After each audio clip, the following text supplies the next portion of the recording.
Hello everyone, welcome to my channel. I hope you guys are doing well.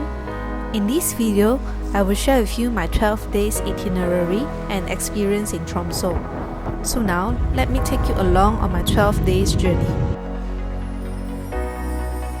On the first day, we took the Finnair flight from Malaysia to Tromsø with a transit in Helsinki. This is us approaching Helsinki, our first real snowy winter view. From Helsinki to Tromsø is by Widerøe. It's our first time sitting on a plane with propeller on both wings. This is how it looks like inside the plane. It's a 2x2 seating. Upon touchdown in the evening, we collected our pre-booked 6 rental car from Tromsø airport. We rented a SUV with snow tire so that it's safer for us to travel long distance, especially in snowy conditions.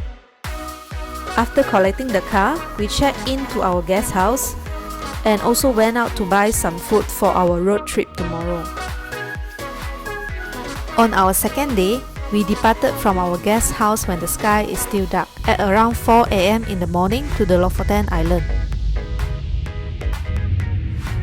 The sky gets brighter gradually as we drive. We also managed to stop at a dedicated pullover site by the road to enjoy the fjord view. Then we continue our journey. The sun set earlier during the winter season. As we drive for a few hours, the sky is getting dimmer again. This is us getting closer to the Lofoten Island. The journey was supposed to be a 7 to 8 hour drive from Tromsø, but it took us around 12 hours to reach there because we pulled over multiple times to take nice photo. And also this is our first time driving during our winter season, so we navigate carefully through the snow. By the time when we reach our accommodation in Fish Factory Balsted, the sky is completely dark.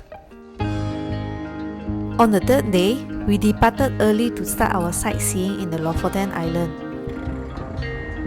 We first passed by Hamnøy. The first thing that came inside is a caught fish drying rack along the road.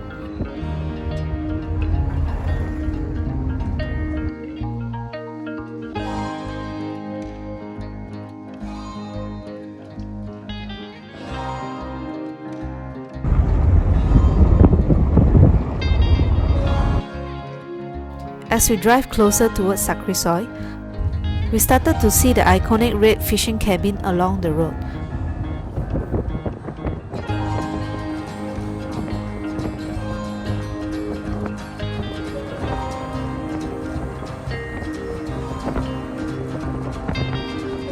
Followed by the beautiful yellow fishing cabin.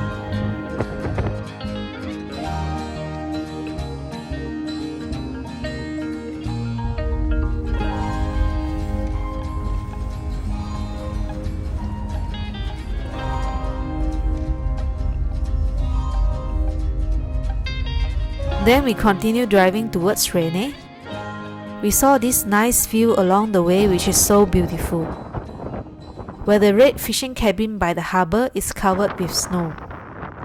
The last village we visited is the O. It is at the end of the road, connecting the island together with the mainland. There is a stockfish museum, but it is closed during the time of our visit.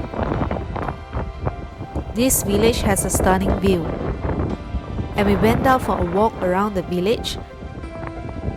It is very windy.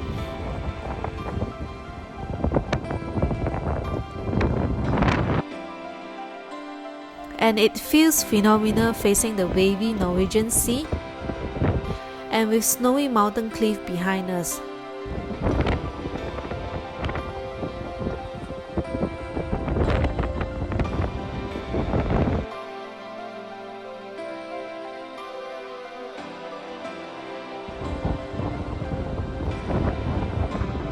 On our way back, we passed by this Rene viewpoint.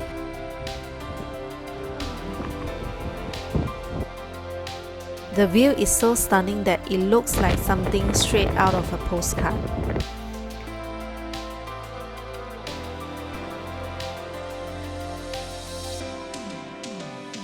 Then we stopped by a cafe in Rene for late lunch.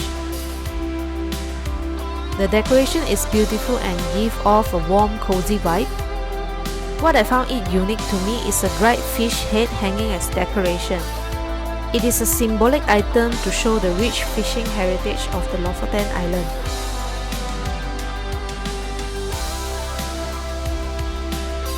On our way back to our guest house, we stopped by the Kiwi supermarket to pick up some grocery for dinner.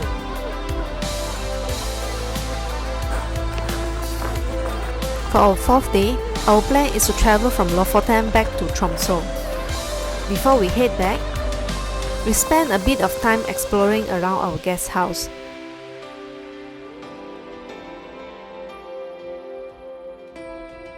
We got a close-up look at the cod fish drying on rack, a few steps away from our guest house.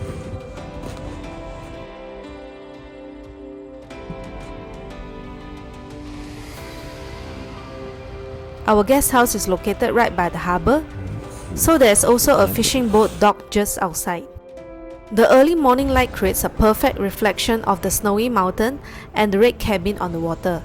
It is a peaceful and beautiful moment to end our time in Lofoten Island. I've previously uploaded a video of our winter road trip in the Lofoten Island. Feel free to check it out if you are interested. On the fifth day, we drive to Kvaløya and Sommarøy for some sightseeing. This is a snowy mountain along the way. Coming from tropical country, seeing the real Christmas tree with pine cone is something special to me.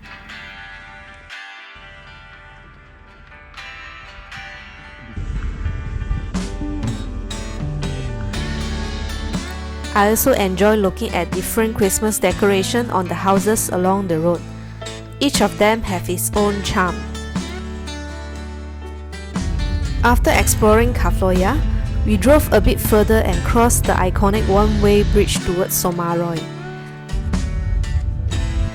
As we drive along the seaside, the weather started to change drastically. There is strong wind and blowing snow that reduce our driving visibility. So we decided to head back to Tromsø before the sky gets too dark. On our way back, we found a local grocery shop called Handel at 8 Josen. It has a small food section with good meals at reasonable price. We had a hearty meal there before finally returning to Tromsø and drop off the rental car.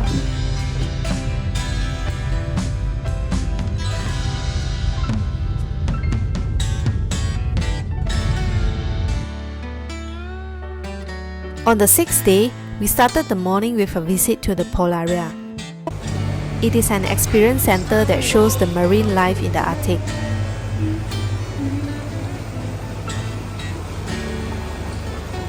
There is an aquarium filled with a variety of fish and sea creatures. And the highlight is the open pool with a group of bearded seal. The seal are very active. We get to watch them up close during their training and the feeding session.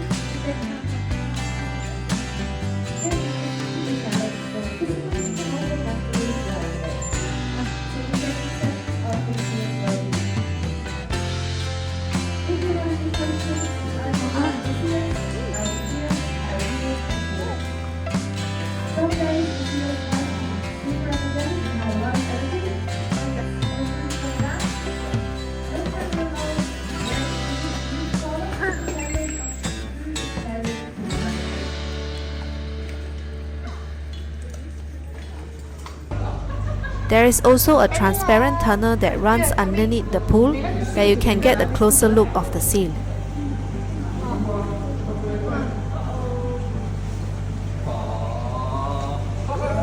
After visiting Polaria, we took a walk around the town and passed by the Tromsø Cathedral. It is a yellow wooden church right in the city center. In the evening, we joined a local Northern Light day tour.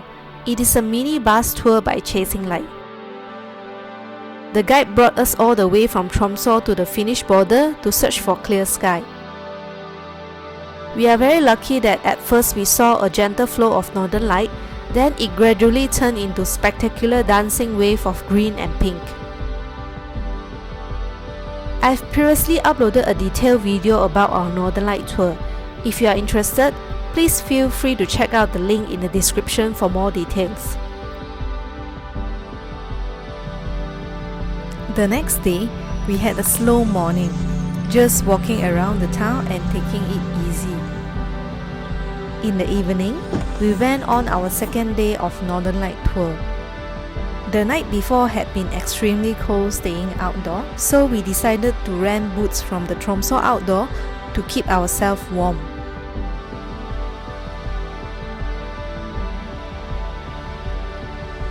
The light were much gentler compared to the night before, but we are still very blessed to see them again.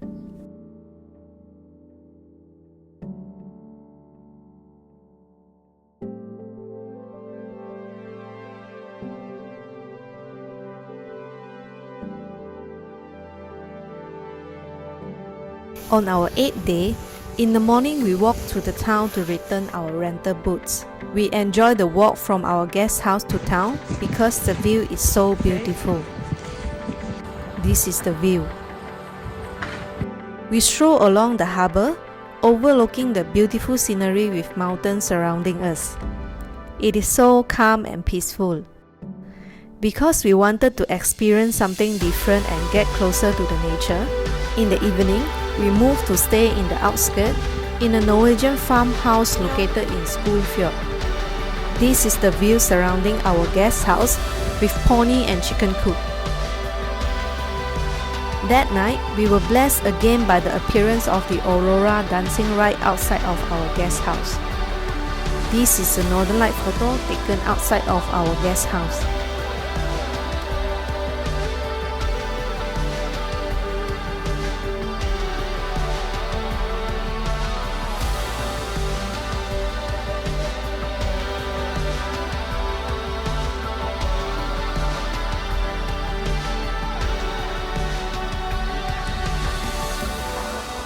On the next day, we had a morning stroll around our guest house. And this is the view along the street.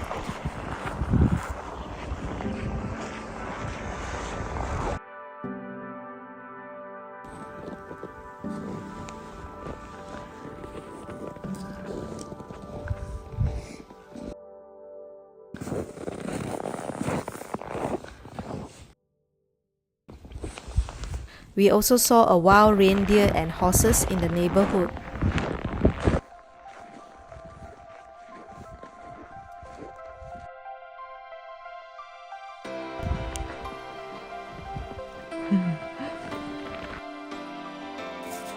There is a boat docking place nearby, and the water is so clear and clean.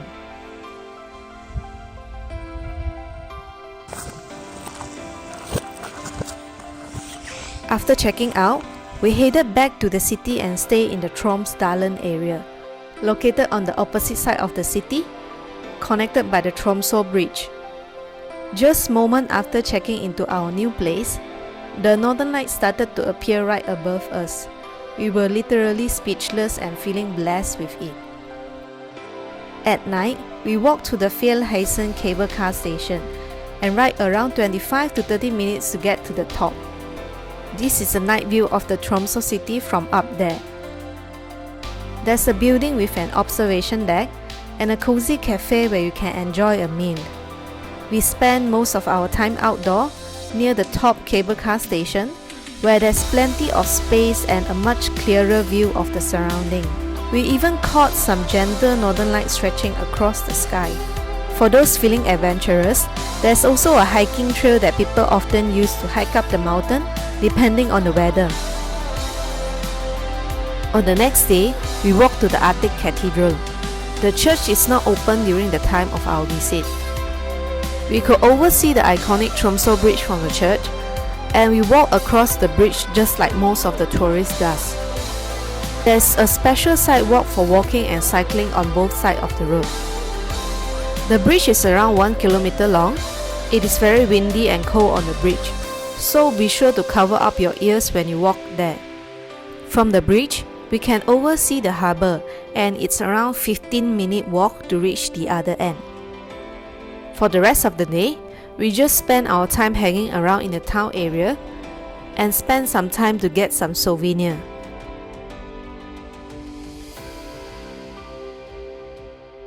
On the last day of our trip, we booked a cross-country ski beginner class with Tromsø Outdoor through their website. The fee is around 140 USD per pax, and the duration is around 4 hours. The fee includes ski boots, ski and poles, hot drink, lefse sweet snack, a guide and transportation to the ski park. We meet up with our guides and tour mates in the morning. After trying on our boots, the guide brings us to the ski park. At there, we learn the basic of cross-country ski, such as how to handle the equipment, the skiing technique, and how to go up and down on small slopes. Here is a group photo with our tour mates. The feeling of cross-country ski reminded us of walking on the street, but at a much faster pace. Skiing is a national sport in Norway, and if time allows, it's definitely something everyone should try when visiting Norway. It was such a great way to wrap up our adventure in Tromsø with cross-country ski. I've included a link in the description with more details booking information for the cross-country ski activity. So if you're interested, feel free to check it out. And that's a wrap on our 12th day in Tromsø, with the final day being our journey back home to Malaysia. If you are planning a trip to Tromsø, I hope you found this video helpful. Thank you so much for joining us, and I'll see you in the next video. Bye!